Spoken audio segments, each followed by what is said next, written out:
안녕하십니까. 이번 시간에는 직무 이해하기에 대해서 공부해 보도록 하겠습니다. 먼저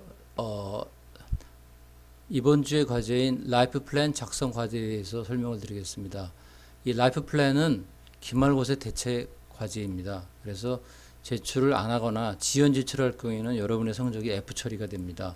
제출 마감은 5월 20일 수요일 09시까지입니다. 제출처는 제 메일 주소고요.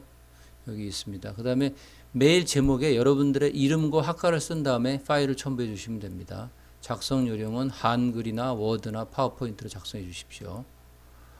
여러분들 직무 이해가 왜 중요하냐면요. 여러분들 취업 준비 단계를 제가 4단계로 설명을 드렸는데요.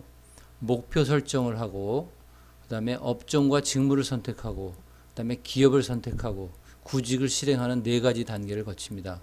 그 중에서 여러분들의 가장 중요한 것은 결국은 이제 여러분들이 할 업종, 직무에 대해서 선택을 해야 됩니다. 이것을 선택하기 위해서는 먼저 여러분들이 목표 설정을 해야 되겠죠. 인생의 목표를 정하고 여러분 자신에 대한 수업 분석도 하고 적성 검사나 자질 검사도 해보고요. 그 다음에 여러분들이 어떤 거를 잘하는지에 대한 적성 검사, MBTI 검사, 성격 검사, 심리 검사를 해야 됩니다. 그래서 특히 그 중에서도 이제 이런 거를 하는 이유는 여러분이 어떤 직무에 적합한 인재인지 그걸 알아보는 데 있습니다. 그러면 직무가 뭔지 좀 더 구체적으로 알아보도록 하겠습니다. 여러분들이 일을 할 때는 이제 업종, 직종, 직무 여러 가지 용어가 있습니다. 업종은 회사나 단체의 업무 영역을 큰 분류죠. 업종이라고 할 수 있죠. 그 다음에 그런 그 업종 내에서 또 직종은 직무의 전문성, 특수성에 따른 특정 직무의 집합을 직종이라고 합니다. 그보다 더 세분화된 그 밑에 단계가 바로 직무겠죠. 직무. 구체적으로 여러분들이 하는 일, 업무, 생산활동에 종사하는 개별 근로자 한 사람에 의해 수행되는 일련의 업무 또는 임무를 직무라고 얘기합니다. 그러니까 여기서 범위는 직무가 제일 작고 밑에 단계고요. 그 위에가 직종이고요. 그보다 더 큰 거는 업종이겠죠. 이렇게 분류할 수가 있습니다. 이런 직무 관련해서는 여러 가지 용어 정리가 좀 필요합니다. 직군이라는 말이 있습니다. 직군. 직군은 유사한 과업을 포함하는 둘 이상의 직무의 집합. 그를 무슨 직군이라고 얘기를 하죠. 예. 직군, job family. 그 다음에 직종, job type. 직무의 특수성, 전문성에 따른 특정 직무의 집합을 직종이라고 얘기할 수 있습니다. 그 다음에 직무, 작업의 종류와 수준이 유사한 직위들의 집단, 이게 바로 이제 직무죠. job이죠, job. 그 다음에 직위, 직위는 포지션입니다. 특정 시점 조직의 한 개인이 수행하는 하나 또는 그 이상의 의무로 구성, 한 사람에게 할당된 과업의 총합을 어떤 직위라고 얘기를 합니다. 그 다음에 과업은 특정 목적을 달성하기 위해 하나의 명확한 작업 활동을 태스크, 과업이라고 하죠. 이것은 굉장히 작은 부분입니다. 태스크는 특정 업무라고 할 수 있죠. 명확한 작업 활동 한 가지를 얘기할 때 태스크라고 얘기합니다. 과업. 그러니까 직군, 직종, 직무, 직위, 과업. 직위는 어떤 일의 저게 아니고요. 어떤 위치입니다. 위치. 내가 부장이다, 과장이다 그런 걸 포지션이라고 얘기할 수 있습니다. 예. 자, 그런데 일자리는 고정된 게 아니죠. 세상이 변하고 사회가 변함에 따라 사라지는 일자리도 있고요. 새로 생겨나는 일자리도 있습니다. 한번 사라진 일자리를 찾아보죠. 여러분들 버스 안내양이라는 거 들어봤습니까? 버스 안내양.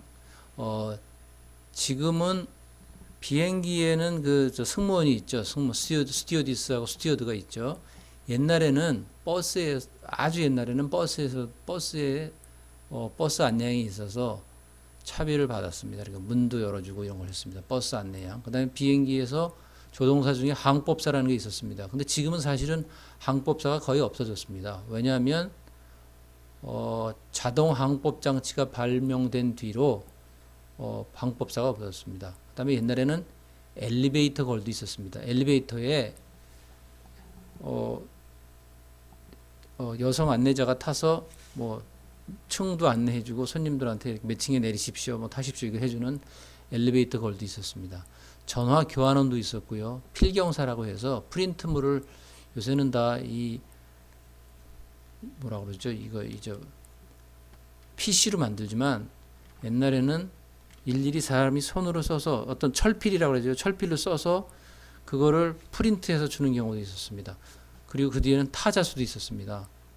제가 MBC 입사했을 때 1984년도 입사했는데 그때 제가 처음에 간 부서가 영화부였는데 영화부에 타자수가 있었습니다. 왜냐하면 대본을 작성해야 되니까 외국에서 수입해온 영화를 제가 PD인 제가 그것을 번역자한테 맡깁니다. 그럼 번역자가 그것을 번역해 오면 제가 그것을 보면서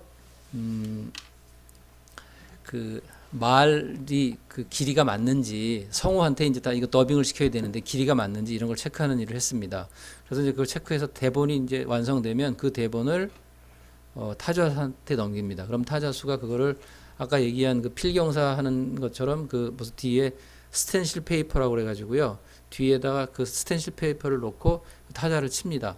그래서 그거를 프린트해서 대본을 만들어서 성우들한테 나눠줘서 더빙을 하는 그런 일을 했습니다. 그때는 타자수가 있었습니다. 그리고 문선공은 뭐냐면 신문사에서 활자를 뽑아내는 사람을 문선공이라고 합니다. 그다음에 극장 간판 그리는 사람 이런 사람들이 있었죠. 근데 지금 이런 사람들은 다 이런 직업은 없어졌습니다. 그다음에 최근 들어서 새로 생겨난 직업이 있죠. 원예치료사, 뭐 식물이 병들거나 뭐 화분 같은 거 이런 걸 살려내는 사람을 원예치료사라고 할 수 있죠. 그렇게 뭐 할 수 있고요. 그다음에 소믈리에, 포도주를 감정하는 사람을 소믈리에라고 그러죠. 그다음에 푸드 스타일리스트, 어떤 요새는 이제 이 음식을 만들어서 사진 촬영을 해서 이걸 잘 사람들한테 홍보를 해야 되기 때문에 그것을 예쁘게 화면에 멋있게 나오게 예쁘게 나오게 하는 일을 하는 사람을 푸드 스타일리스트라고 합니다. 그다음에 게임 시나리오 작가, 운동 처방사, 반려동물 훈련사 이런 정말 옛날에는 없었던 새로운 직업이 생겨나고 있는 거죠. 예, 이런 식으로 세상이 변함에 따라 사라지는 직업도 있고 새로 생겨나는 직업도 있습니다. 그러니까 여러분들이 앞으로 직업을 선택할 때 앞으로 여러분들은 뭐 40살이 될 때까지 10개 이상 직업을 바꾼다고 그랬잖아요. 그런데 직업을 바꾼다는 건 사실 힘든 거거든요. 왜냐? 새로운 일을 배워야 될 수도 있으니까. 그래서 여러분들이 가능한 한 앞으로 취업을 할 때는 수명이 긴 오래 갈 수 있는 그런 직업이 뭔지를 생각할 필요가 있는 겁니다. 그래서 그러려면은 여러분들이 미래에 대해서 미래 변화에 대해서 항상 생각을 하고 상상력을 발휘해야 되는 겁니다. 예. 그리고 인구 조사에 의한 직종을 우리가 나눠볼 수가 있습니다. 우리나라에서는 보통 이렇게 12개로 분류를 한다고 합니다. 농업, 임업, 어업, 광업, 건축업, 제조업, 교통업, 도매 및 소매업, 재정, 보험, 부동산업, 사업 및 수리 서비스업, 개인 서비스업, 오락 및 레크레이션 관계 서비스업, 전문직 및 관계 서비스업, 공공행정. 정말 요 안에서도 또 굉장히 많은 서브 분야가 있겠죠. 그렇지만 하여튼 이렇게 크게 12가지로 나눈다고 합니다. 그 다음에 표준 분류에 의한 직종. 자, 입법 공무원, 고위 임직원 및 관리자. 이런 게 있을 수 있고요. 그 다음에 전문가는 물리, 수학 및 공학 전문가, 생명과학 및 보건 전문가, 교육 전문가, 기타 전문가, 기술공 및 주은 전문가, 자연과학 및 공학, 기술공, 생명과학 및 보건 주은 전문가, 교육 주은 전문가, 기타 주은 전문가, 그 다음에 사무직원, 일반 사무직원, 고객봉사 사무직원, 서비스 근로자 및 상점과 시장 판매 근로자, 대인 및 보호 서비스 근로자, 모델 판매원 및 선전원, 그 다음에 농업 및 어업 숙련 기술 근로자, 출하 목적 농업 및 어업 숙련 근로자. 출하 목적이라는 게 뭡니까? 판매를 목적으로 하는 이런 뜻이죠. 판매를 목적으로 하는 농업 및 어업 숙련 근로자. 자급 농업 및 어업 근로자. 이거는 자급, 그냥 자기가 농사져서 자기가 먹는 거, 자급자족하는 걸 얘기하는 거겠죠. 기능원 및 관련 기능 근로자. 추출 및 건축 기능 근로자, 금속 및 기계, 금속 기계 및 관련 기능 근로자, 정밀 수공예 인쇄 및 관련 기능 근로자, 기타 기능원 및 관련 기능 근로자, 장치, 기계 조작원 및 조립원, 고정 장치 및 관련 조작원, 기계 조작원 및 조립원, 운전기사 및 이동장치 조작원, 단순 노무직 근로자, 행상 및 단순 서비스직 근로자, 농림, 어업 관련 단순 노무자, 채광, 건설, 제조 및 운수 관련 단순 노무자, 군인, 이렇게 표준 직업 분류에 의한 직종입니다.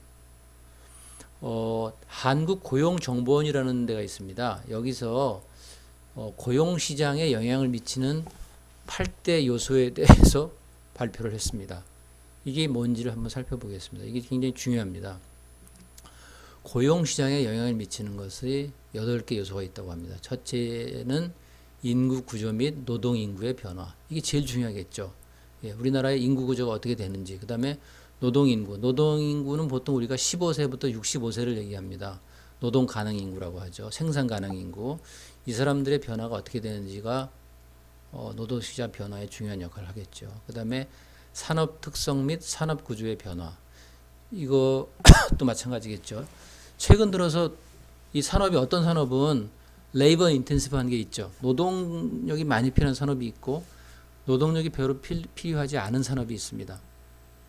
그다음에 그러니까 산업 특성에 따라 이제 노동자의 그 수요가 달라지겠죠. 그다음에 산업 구조의 변화도 영향을 미칠 수가 있죠. 제가 몇 해 전에 여수 석유화학 단지를 찾아가 봤습니다. 여수 석유화학 단지 그 여수 밤바다로 유명한 거기 여수죠. 거기가 그 화학 공장들이 밤에 조명이 굉장히 예쁩니다. 그런데 여수 산다는 사실은 굉장히 그 면적도 넓고 그 1년간 돈을 버는 매출액도 굉장히 많습니다. 그런데 사실 화학 산업은 굉장히 장치 산업이고 근로자는 그렇게 많이 필요하지 않습니다. 제가 그때 갔을 때가 GS 칼텍스였는데 정말 1년에 벌어들이는 게 제가 알기로는 한 20조 30조가 되는데 근로자 하여튼 전체 직원이 한 1,500명밖에 안 된다고 그러더라고요. 1,500명밖에 안 된다고 그러더라고요. 그러니까 산업 특성 및 산업 구조에 따라서 고용 원수의 차이가 많습니다. 그리고 과학기술의 발전에 따라서 고용시장에 영향을 많이 미칩니다. 특히 요새는 어떻습니까? 과학기술의 발전이라는 건 결국은 요새 뭡니까? 컴퓨터의 발전, 로봇의 발전, 이렇게 되니까 인공지능의 발전, 이 얘기는 뭐죠? 일자리가 줄어든다는 얘기죠. 예, 굉장히 많이 줄어들고 있습니다. 그래서 과학기술의 발전과 일자리의 공급은 반비례한다고 할 수 있죠. 그 다음에 기후 변화와 에너지 부족에 따라 이쪽의 또 변화에 따라서 어떤 고용시장의 변화가 생길 수가 있습니다. 지금 기후 변화 때문에 변화 중에 하나는 이겁니다. 옛날에는 우리가 유럽을 갈 때 싱가포르와 스웨즈 운하를 거쳐서 이렇게 남쪽 루트로 유럽을 갔습니다. 그런데 기후 온난화로 인해서 지금 어떤 일이 벌어지고 있냐면 1년에 6, 7, 8, 9, 4개월 정도는 북극 항로가 열립니다. 그러면 4개월 동안은 유럽을 가는데 남쪽으로 해서 가지 않고 이 블라디보스톡 위로 해서 그 미국과 러시아 사이 베링해를 거쳐서 북극해를 거쳐서 유럽을 가게 됩니다. 그러면 훨씬 항로도 짧고 기름도 적게 됩니다. 근데 이게 점점 이제 그 지구 온난화가 되면서 1년에 4개월 정도 열리지만 앞으로 10년, 20년 뒤에는 아마 그게 6개월, 7개월, 8개월까지도 열릴 수도 있거든요. 겨울 몇 달만 빼고는 봄, 여름, 가을까지 북극 항로가 열릴 수도 있습니다. 그렇게 되면 선원들의 수요도 또 줄어들 수 있는 거죠. 그런 식으로 하여튼 기후변화도 고용시장에 영향을 미칩니다. 그 다음에는 가치관과 라이프 스타일의 변화가 고용시장에 영향을 미칠 수가 있죠. 그렇죠. 특히 최근 들어서 사실은 제가 이거 다 설명하고 이제 마지막에 다시 한번 설명을 드리겠지만 대내외 경제 상황 변화에 따라서도 고용시장에 영향을 줄 수 있습니다. 자, 이 얘기는 무슨 얘기냐면 지금 어떻습니까? 지금 이번에 코로나 사태 이후로 전 세계의 공급 체인이 변화되고 있습니다. 옛날에는 모든 걸 다 중국에서 제조해서 중국에서 다른 나라로 다 공급을 했는데 이번에 사람들이 깨달은 게 있습니다. 아, 이런 공급망을 원료나 부품 공급망을 한 군데다 두면 안 되겠다. 여러 군데다 분산시켜서 이쪽이 막히면 저쪽에서 가져올 수 있는 이런 시스템을 만들어야 되겠다. 이런 이제 변화가 생기고 있습니다. 그렇게 되면 그에 따라서 옛날에 해외로 나갔던 일자리들이 다시 한국으로 돌아올 수가 있죠. 그게 바로 리쇼어링이라고 합니다. 리쇼어링, 다시 한국으로 돌아오는 거.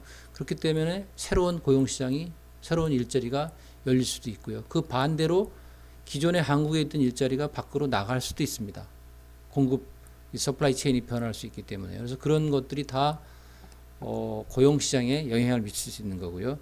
그리고 기업의 경영 전략 변화도 고용시장에 영향을 미칠 수가 있죠. 기업에 따라서는 이거 이제 우리는 뭐 노조가 무슨 맨날 파업하고 이러니까 이제 우리는 완전히 다 로봇으로 바꾸자. 이제 다 기계화 하자. 이렇게 바뀔 수가 있거든요. 그러니까 기업의 경영 전략 변화에 따라서도 고용시장에 영향을 줄 수가 있습니다. 그리고 정부 정책 및 법과 제도의 변화에 따라서도 고용시장에 영향을 미칠 수가 있죠. 지금 가장 대표적인 경우가 뭡니까? 주 52시간 근무제가 되면서 법 제도가 변화했잖아요. 그거에 따라서 새로운 일자리가 생기기도 하고 또 일자리가 없어지기도 하고 또 최저임금제가 도입되니까 어떤 일이 벌어지죠? 최저임금제가 도입되니까 개인 사업자들이 오히려 아르바이트를 주고서는 수지가 안 맞으니까 아르바이트 자리를 없애는 경우가 생길 수가 있는 거죠. 예, 그런 식으로 정부 정책 및 법과 제도의 변화가 고용시장에 영향을 미칠 수가 있습니다. 그래서 이런 8가지가 다양하게 고용시장에 영향을 미치는 거죠. 그래서 여러분들은 앞으로 항상 이러한 변화가 여러분 일자리에 어떤 영향을 미칠지 단기적인 변화가 미칠 수도 있고 장기적인 변화가 있을 수도 있습니다. 그런 거를 잘 살펴볼 필요가 있습니다. 예. 그리고 일자리에 이제 영향을 주는 라이프 스타일의 변화에 대해서 한번 알아볼 텐데요. 최근 들어서 건강과 미용에 대한 관심이 증가하면서 이용 산업, 그러니까 헤어 인더스트리요. 이용 산업, 헬스케어 산업이 상당히 성장하고 있습니다. 그리고 생활 환경 및 환경 보호에 대한 관심이 증가함에 따라서 환경 산업 그리고 신재생 에너지 산업이 성장하고 있죠. 그다음에 요새 뭐 착한 소비, 공정 소비 이런 얘기가 있잖아요. 공정 여행 이런 것도 있으니까 이런 거에 따라서 친환경 상품이나 공정 무역에 관련된 상품의 수요가 증가할 수가 있죠. 그리고 합리적인 소비 추구가 일어나고 있습니다. 무조건 뭐 값비싼 명품을 구입하는 게 아니고 가성비가 높은 제품 그리고 B급 제품을 선호하는 경우도 나타나고 있고요. 그리고 요새는 소유보다는 공유 문화가 증가하고 있기 때문에 그에 따라서 어떤 이런 라이프 스타일의 변화가 결국은 일자리의 변화가 생길 수가 있는 거죠. 예. 우버 같은 게 다 그 단적인 그런 얘기죠. 그 다음에 나홀로 문화가 증가하기 때문에 1인용 제품, 1인 소비의 수요가 증가하기 때문에 이런 쪽을 생산하는 쪽은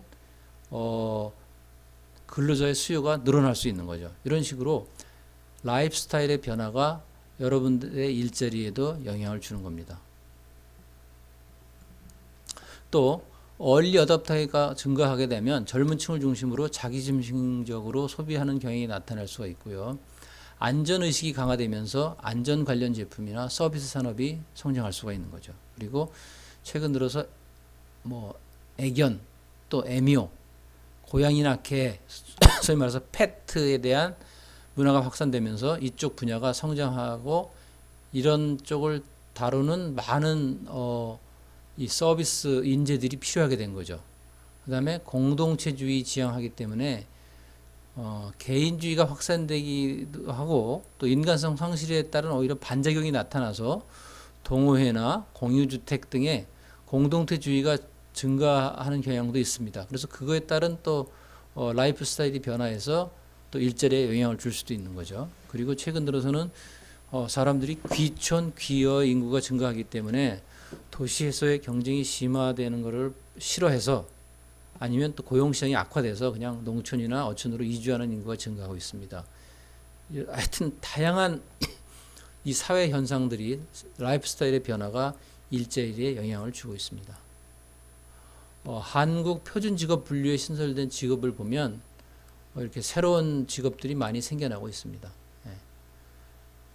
입학사정관이라는 것도 생겨나고 있고요. 미디어 콘텐츠 창작자, 사용자 경험, 유저 인터페이스, 사용자 유저 익스피리언스, 유저 인터페이스 디자이너 뭐 이런 거 전혀 새로운 거죠. 그다음에 반려동물 훈련사, 숲 자연환경 해설사 이런 것도 있고요. 자동차 튜닝원, 건설용 굴삭기 정비원, 덤프트럭 운전원, 콘크리트 믹서 트럭 운전요원, 대여 제품 방문 점검원 등 하여튼 옛날에는 없던 새로운 직업들이 많이 나타나고 있습니다. 예.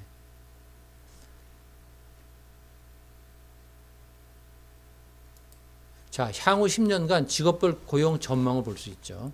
예, 이런 게 나타날 수 있습니다. 예.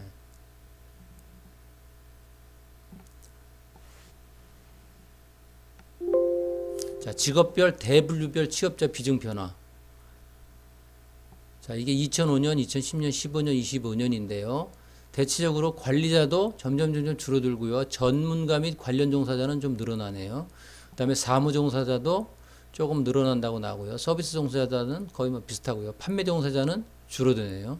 농업 숙련 종사자도 줄어들고, 기능업 및 기능 종사자도 줄어들고, 장치 및 기기 조작 및 조립 종사자는 뭐 거의 비슷하고요. 단순 노무 종사자도 거의 비슷하네요. 자, 4대 직군과 세부 직무를 볼 수 있습니다. 4대 직군, 경영지원, 영업 및 마케팅, 연구개발, 생산 이렇게 나눌 수가 있겠습니다. 경영지원에는 기획과 인사, 총무, 회계, 자금, 교육, 구매, 홍보, 영업 및 마케팅에는 국내 영업, 해외 영업, 영업지원, 마케팅, 연구개발에는 신상품 개발, 기존 공정 개선하는 사람, 그 다음에 생산에는 생산관리, 품질관리, 생산기술. 자, 그런데 여러분들 중요한 거는 이겁니다. 여러분들이 일단 기업에 취업을 하게 되면 여러분들은 이런 4대 직군 중에 하나 들어가겠죠. 그리고 거기서도 또 이제 더 세부적으로 또 이렇게 세부 직무로 들어가겠죠. 그렇지만 이쪽 사람들은 이런 쪽을 몰라도 된다는 게 아닙니다. 결국은 여러분들이 나중에 회사에 위로 올라가고 관리자가 되려면 이 전체를 다 알아야 됩니다. 그래서 제가 항상 얘기한 T자형 인재가 될 수 있도록 여러분들이 자기 전문 분야도 하나를 만들어야 되지만 자기 전문 분야 말고도 회사의 다른 분야에 대해서도 끊임없이 관심을 갖고 공부하고 배워야 합니다. 예, 그래야 여러분들이 그 조직에서 환영받는 인재로 성장할 수 있는 겁니다. 그리고 다른 쪽 사람들의 일을 이해해야 서로 일을 잘할 수가 있는 거죠. 내 이 업무에 관해서만 알고 다른 쪽을 모른다면 그 사람은 반쪽짜리 인재밖에 안 되는 겁니다.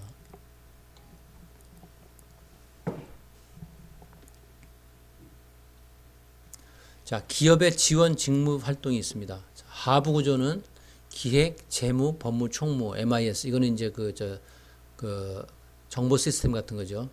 매니지먼트 인포메이션 시스템, 그다음에 기술 개발, 연구, 설계, 개발, 디자인, 인적 자원 관리는 직무 관리, 보상 관리, 평가 관리, 조직 관리, 그다음에 조달 활동, 구매, 관리, 가치 평가하는 사람들이요. 기업의 본원적 직무 활동은 제일 중요한 제일 중요한 거죠. 제일 중요한 거는 기술의 획득과 제품 설계, 제조, 마케팅, 물류 수송, 물류 유통, 서비스 이런 겁니다. 이게 아주 가장 기본적인 거죠. 기술을 획득하고 제품을 설계하고 제조하고 마케팅하고 물류 수송하고 서비스하는 거예요. 여러분들이 직무를 이해하기 위해서는 각 기업 그룹의 홈페이지 들어가 보면 이런 식으로 각 기업이 자기 그룹에서는 이런 직무가 있다는 것을 설명하는 게 있습니다. 이런 걸 한번 찾아보시기 바랍니다. 자, 근데 이제는요, 여러분들은 이제 창직을 해야 됩니다. 창직이 뭐냐 하면 기존에 없었던 새로운 직업을 스스로 만드는 활동입니다. 이거 창직은 창업과는 다른 활동입니다. 자영업자의 생존율은 굉장히 낮습니다. 30.8%밖에 안 돼요. 그런데 이제 요새 이제 창직이 가능해진 이유는 뭐냐면 바로 이겁니다.